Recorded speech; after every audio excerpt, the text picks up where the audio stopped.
Well, hey there guys, it's Corinna Bench from sharedlegacyfarms.com and also from mydigitalfarmer.com. Welcome to the group. If you're new here, I want to say a special hello to all of you. Today I am joining you in my kitchen to teach you on a particular topic about marketing or CSA, business development. My husband and I have been leading a CSA for 11 years now. We have 1 week to go. I wonder how many of you are also coming to the end of your season. And I am ready to finish the marathon. Hi, Jenny. It's good to see you. So for those of you who are joining me live, feel free to throw out some questions if you'd like. Today's topic is going to be a really good one. This has been a key formative concept for me in my growth as a marketer and a salesperson. We're going to be talking all about obstacles and objections that customers have to buying your product. And getting your head around this is really, really important.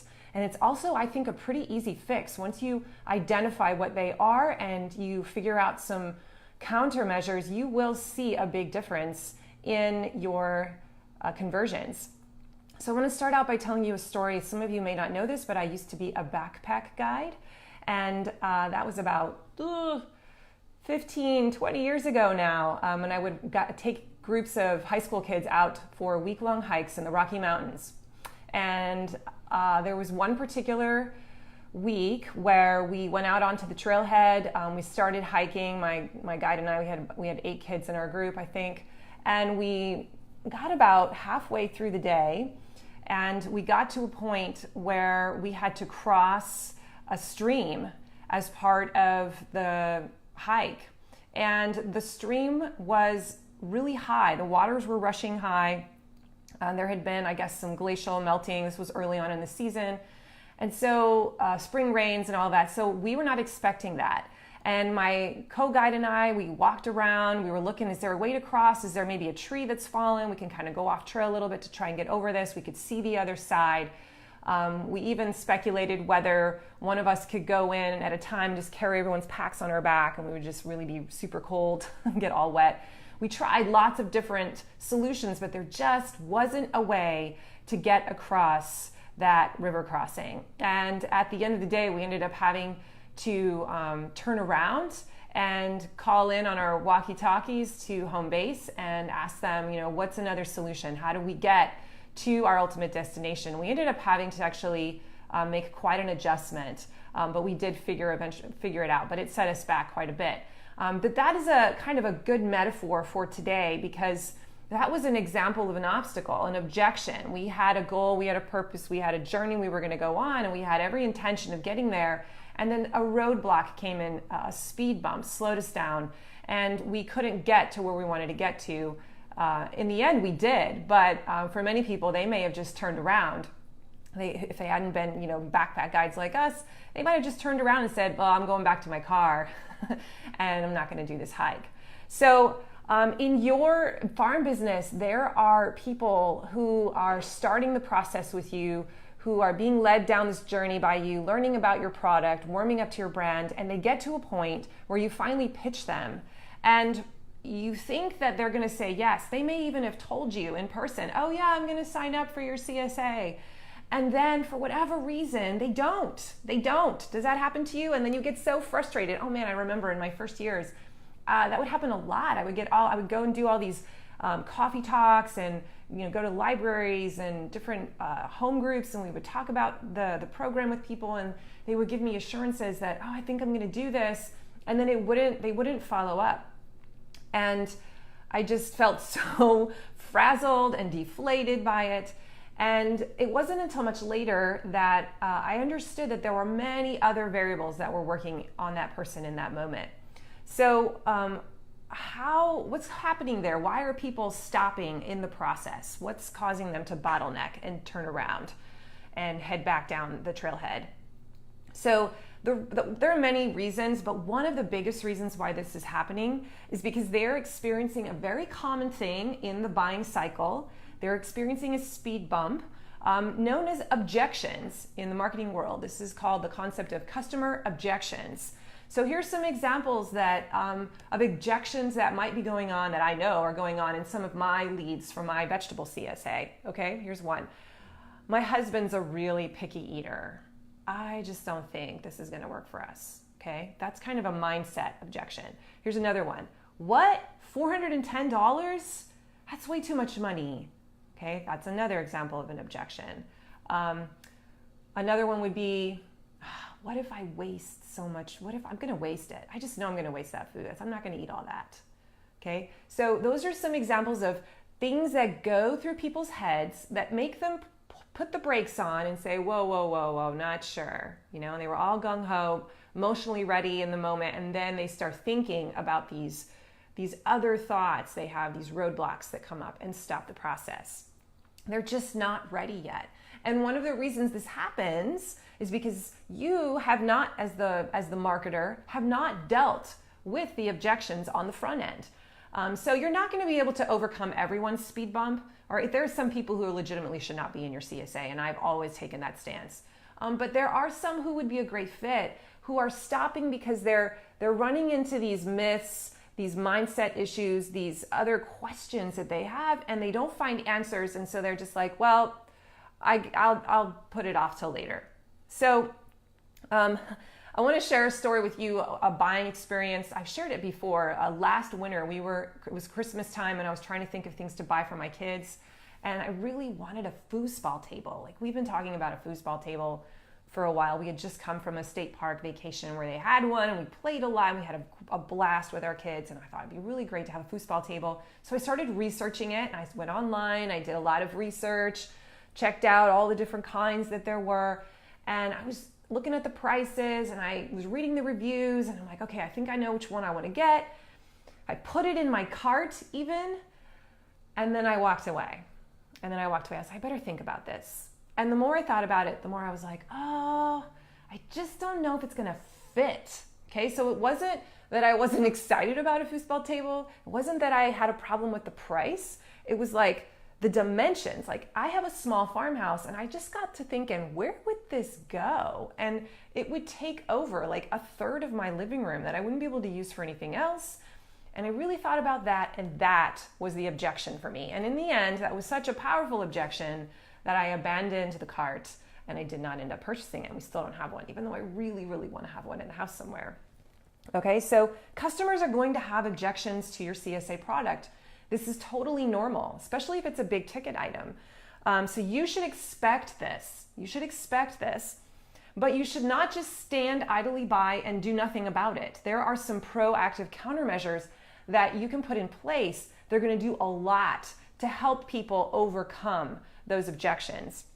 All right, so that is actually one of the jobs of copywriting and sales work, is to identify the objections, the most common objections that your customers tend to have, and then create some kind of process or pathway through them so your customer prospects can overcome the objections. And all good salespeople know this. My cousin in Germany, he sells, I forget, some kind of crazy, super expensive piece of health equipment, medical equipment.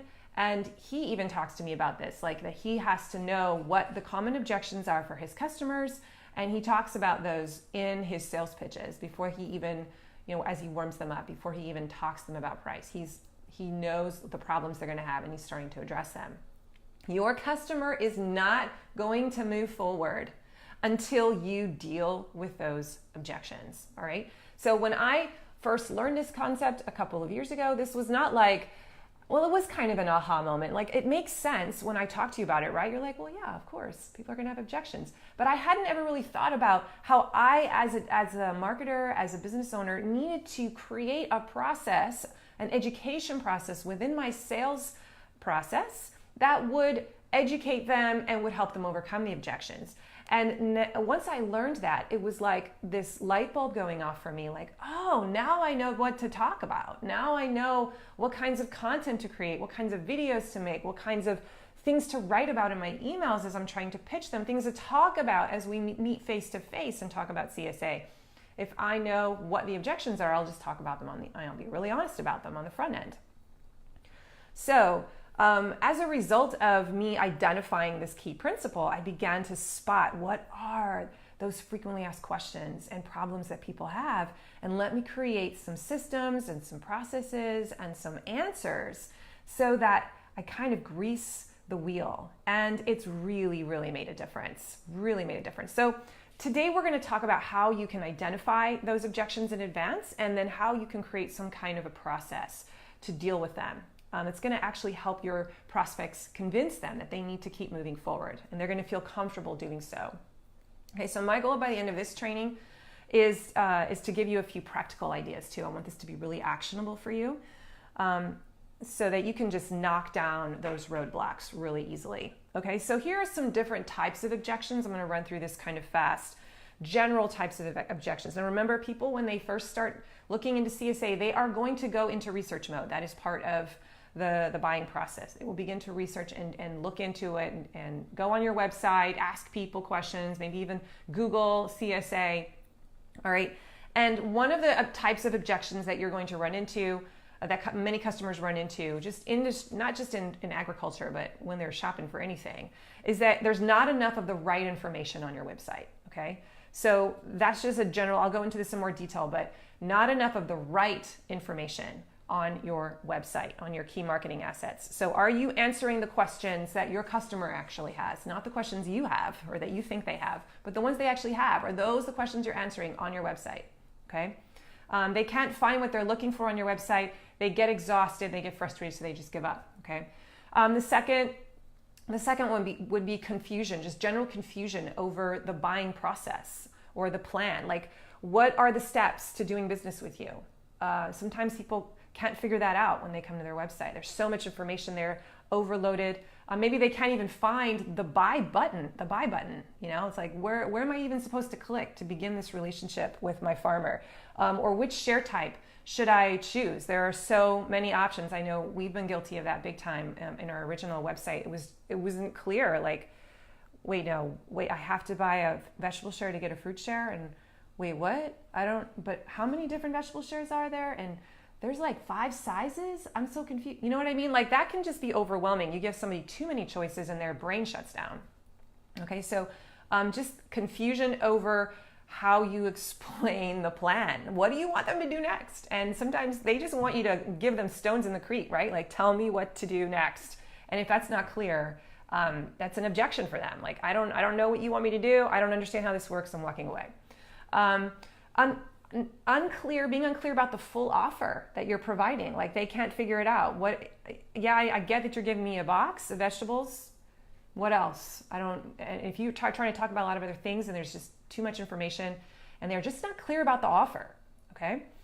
Being unclear about the benefits of your offer. Now, this is different than just, you're getting a box and a newsletter and access to the extras table and a farm event. Okay.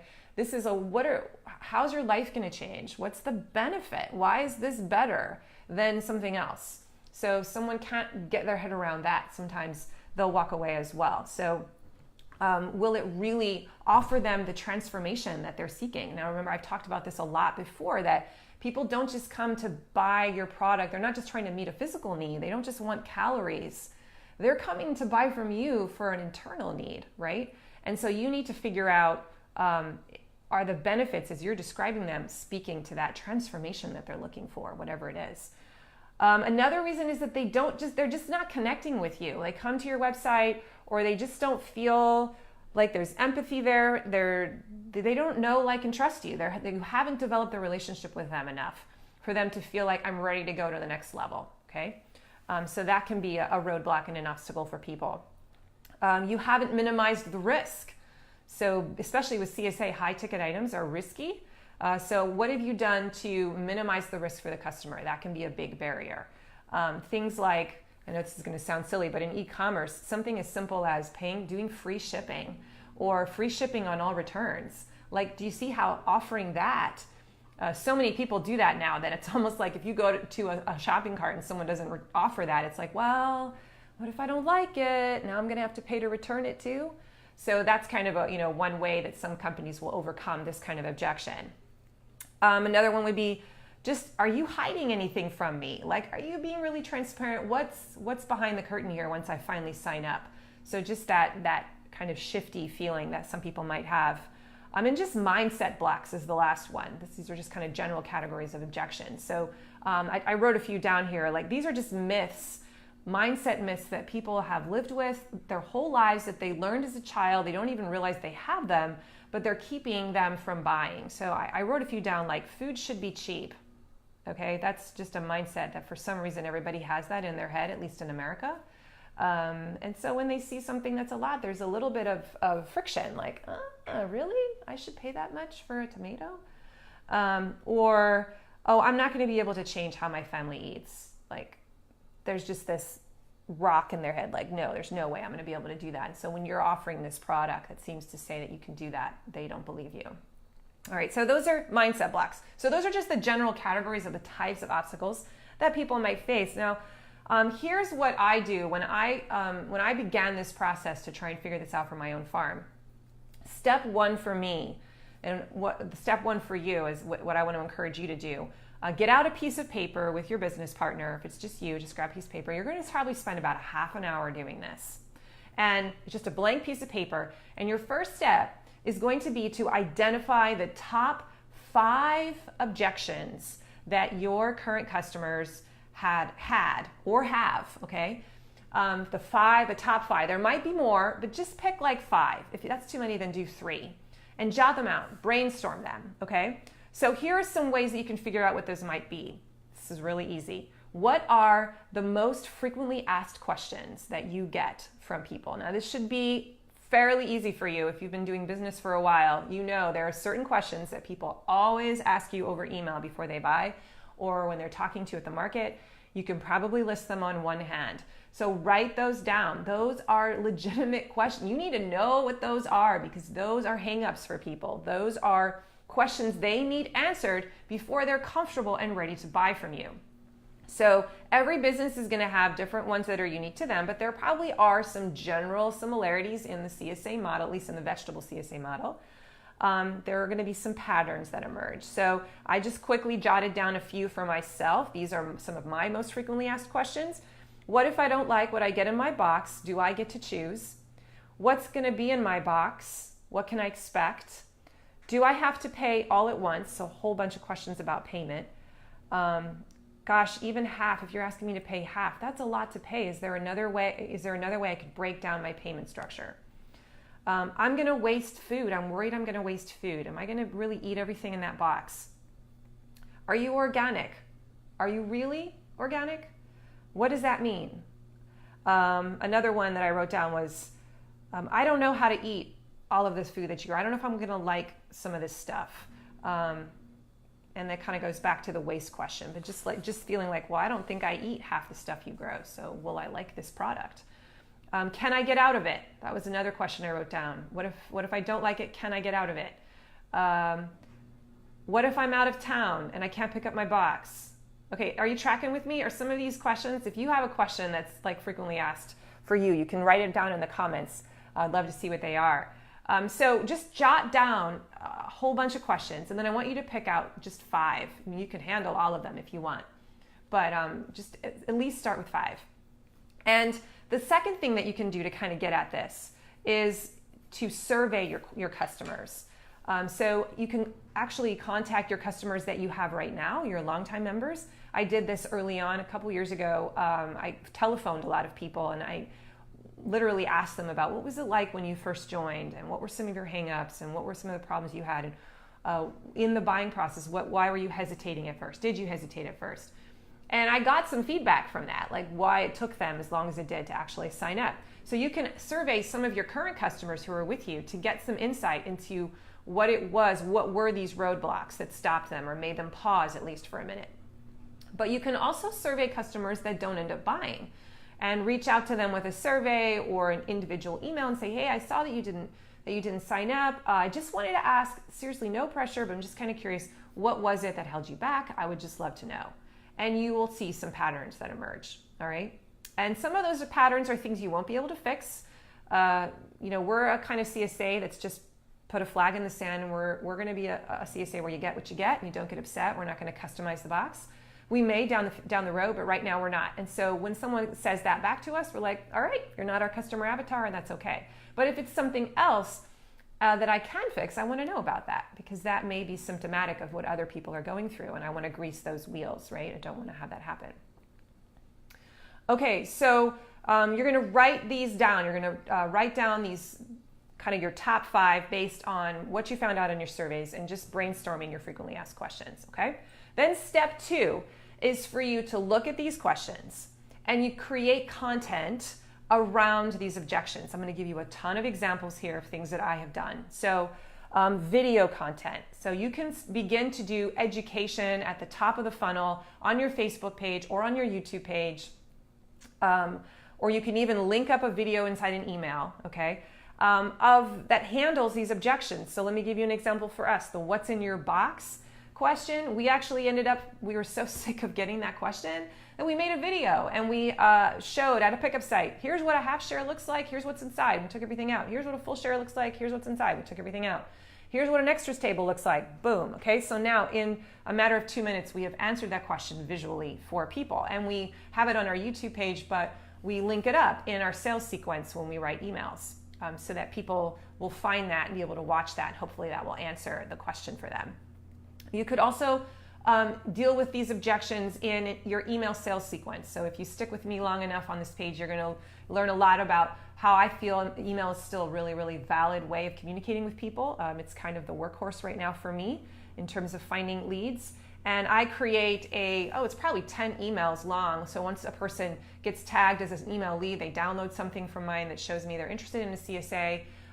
Then they get subscribed to an email sequence, which is a sales sequence. It drips out over about 14, 20, 21 days. And they read these different emails. And in those emails, I have different stuff. And one of the things in those emails, I will handle objections one at a time. So once I identify those top 3 or 4, there's an entire email that's all about the payment question. Like, how do you pay for this? Okay, it's later on in the sequence, but it's there because I know that that's going to hang up some people. There's an entire email that's all about the what's in your box piece, okay, like I just said, and I include that video. So email sales sequences can be a place where you can then individually deal with some of these objections. The third thing, website copy. On your website, on your homepage, or if you actually create a sales page for your special offers. So when I run launches like I'm doing right now, early bird sales campaign, I have an early decision campaign that opens to my wait list in about a week. That only runs for 7 days. And I've created a special sales page, not my homepage, but a sales page where I send those people and they can see what the current offer is with the bonuses and everything. So I deal with those objections, some of those objections on the sales page as well. There's a whole block in the sales page section that talks about what's in your box, the payment issue, the refund. I talk about refunds and the guarantee. So a website copy is a great place to deal with that. And if you have a really good website, your homepage should probably address some of those top objections as well. In addition, you could have a frequently asked questions page on your website, which is a great idea. This is where you just put them all there. If you can't handle each of them individually, you could just make one giant document where you answer those questions, and so somebody who's really hunting around and researching will find it. You can turn some of those objections into lead magnets. Okay, a lead magnet is a piece of content that is so juicy and so good your prospect wants to get their hands on so bad that they're willing to trade their contact information for it. And so if you can come up with one of these objection pieces and create a lead magnet around it, they will then download it, and now you have their email address and you can begin to pitch to them. So a couple of my lead magnets basically deal with objections. My top lead magnet is actually now just changed. It is the harvest calendar. It's a giant grid of all the things we grow and what weeks we plan to have them in the box. And is it particularly accurate? Not necessarily, but it gives them an idea of the types of crops that they might see. And this answers the question of what's going to be in your box. This gets downloaded a ton.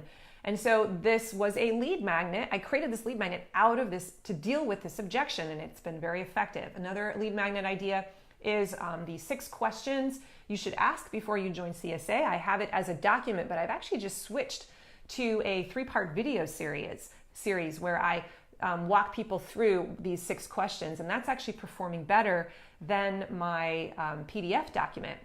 So people are, again, downloading or giving me their email address so they can watch these 3 videos. They can be taken to the page where those 3 videos are housed and then quickly consume them and learn them.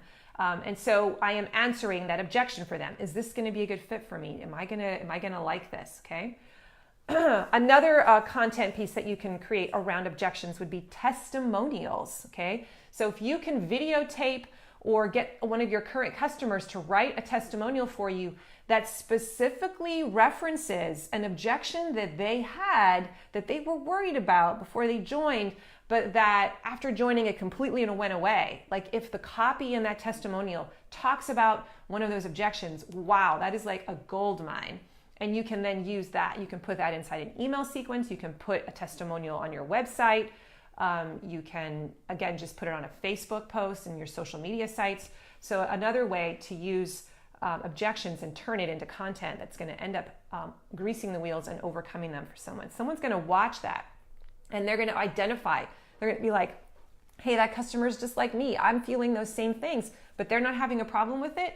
It wasn't an issue for them. Bam, I'm in. Okay. A case study would be another kind of version of a testimonial where you just write a blog post about a particular customer, and maybe you interview a customer and you share their experience, and they can talk about what they were worried about. And then at the end of the blog post, they're like, but it wasn't an issue. I've grown so much. I love it. And those kinds of blog posts can be really powerful too, a case study. That could even be like a series of blog posts where you do several case studies in a row. Another idea here is that you may actually need to create a solution to the objection. So as you do surveys, I know a few years ago we were doing surveys and we were hearing a lot of this. I don't know how to store my food. I feel like it goes bad really early. And I feel like I'm wasting my food, or I don't know what to do with it. And this is what initially got me thinking, like, man, I feel like people need education in how to use their box. What if I walked alongside them as a guide and taught them how to use the box, and would that help with their experience? And so that objection then helped me create first of all, it helped me create a Facebook group. So the private Facebook group for our group was kind of the impetus for, hey, let's begin to teach content inside of here. Let's start doing videos and posting ideas and pictures. But then after that, once we started creating all this video content, I'm like, where can I put this stuff? It's getting lost in the newsfeed. And that's when I came up with the idea of, let me create the SL Farms Membership Academy, an online membership database, a training library, where people who are in my CSA, actually anybody can join it for a monthly fee, and they get access to all the videos I've ever created. And it's all organized, and there's an awesome scope and sequence, and there's like a canning club, and there's with canning videos, there's the Vegetable University with all the veggie ebooks, all the veggie video tutorials. That's a whole section. There's the Roadmap to CSA Success course, like a 1-hour mini course that teaches the basics of how to succeed at CSA, the exit strategies, top vegetable exit strategy. And there's just a ton of content.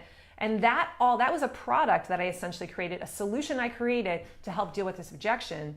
And it has been a huge, huge factor. So that's another example where you may actually have to end up creating something. Another one is just a refund or a guarantee. So what are you doing to minimize risk for people so that it's not as scary to join? So a couple of ideas here are, make sure that you post a refund policy on your website somewhere, or put it in your email sequence so people know, hey, if you don't like it, you can back out. Or maybe that isn't your policy, but it is for us. You know, we want you to give it 5 weeks, but if you don't like it after that, we'll prorate the refund.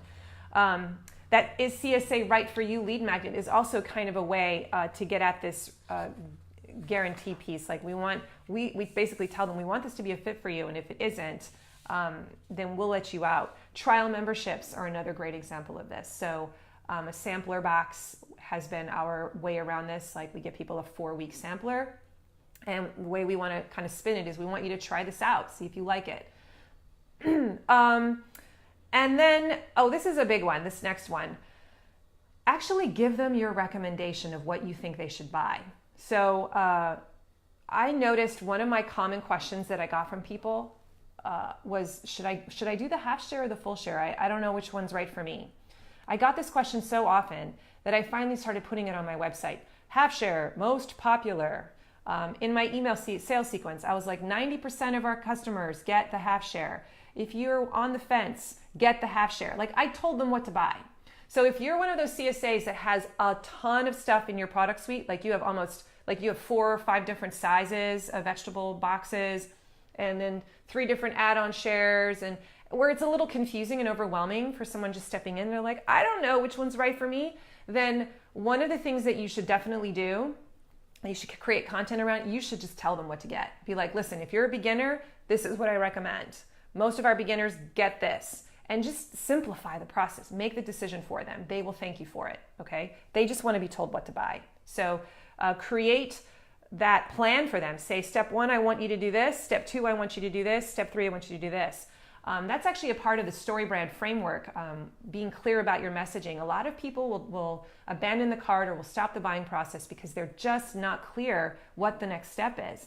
So if step 1, if you're a meat CSA and step 1 is to download the cut list, tell them, download the cut list, step 1. Step 2, choose 5 cuts. I have no idea.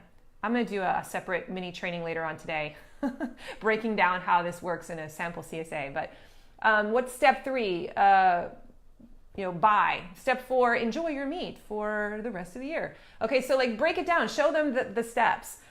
So give your recommendation of what you think they should buy. That goes a long way.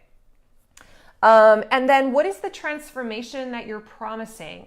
So being really clear about in your copywriting on your website about the pain point of your customer and agitating it a little bit, letting them know you've got empathy, you know what they feel like, and then how your product is going to solve that problem. Okay, what's the transformation that you're promising? So what is your tagline? Does your tagline promise some kind of transformation?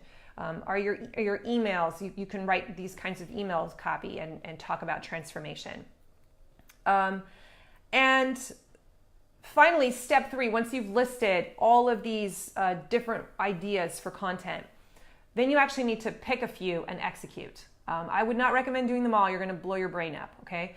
But I've just gone through some examples. Pick a few that you can handle, maybe 1 for each of those 5 objections, and then actually do it. You guys, it's really nice to plan and sit and think about it and be like, oh, it's a good idea, Corinna. But if you don't do it, it's not going to change, okay? So baby step your way. If 5 is too many, do 2. And then next year add 1 more, and the next year add 2 more. And eventually you'll have all those frequently asked questions dealt with, and people will just slide right through your system, okay? So follow up with your leads. Execute this content and then follow up with those leads. So I joke with people, the email address for me is super important. Getting someone's contact information is absolutely key because I cannot execute this content and follow up with them and overcome their objections unless I have a way to contact them. So that's why the lead magnet is such a huge part of the digital marketing machine. It's a way for you to get them into your funnel so that you can start addressing these objections with some of these different ideas for content. Okay. Another idea is to pixel your website. So if you have the Facebook the pixel, make sure it's inside the header of your website, and that way you will be able to create a custom audience inside of Facebook Ads Manager for people who visit your website. You can even create a custom audience for people who come to a very specific page on your website, and then you can retarget them with a special ad. You can create an ad that only goes to that audience that visited your website. So this is another way you can follow up with leads, is pixel your website, create a custom audience, and then deliver some of this content that I just shared with you through social media to that very particular target audience. Okay, and then finally, step 4 is to ask for the sale. So you've executed the content, you followed up with those leads. Now you need to actually ask for the sale. Don't be afraid to pitch. Once you've overcome those objections, they're ready for you to ask them to buy, and you will find that your conversion rate goes up big time. All right, so here's what I want you to do. I want you to write down those top 5. I want you to brainstorm some of those objections, top customer objections that you know your customer has. If you have to do the research, do it. And then I want you to come up with 5 examples of how you can deal with those objections and write those down. And make a commitment to working on a couple of those this winter, this fall, to try and grease the wheels for your customer journey. I promise you it's going to make a difference. Hey, I am running out of time. My husband is knocking on the window over there telling me I need to stop because we have to go to the bank. But I am going to come back later on today for a special bonus feature that goes along with this training, where I'm going to break down what this looks like for a grass-fed beef CSA. So I'm going to pretend to be a customer, a potential lead, and I'm going to walk you through what I think some of the objections are and it's going to give you guys some ideas for what you need to overcome if I were one of your customers. I'll talk to you guys later. Thanks for joining me, and we'll see you next week. Bye.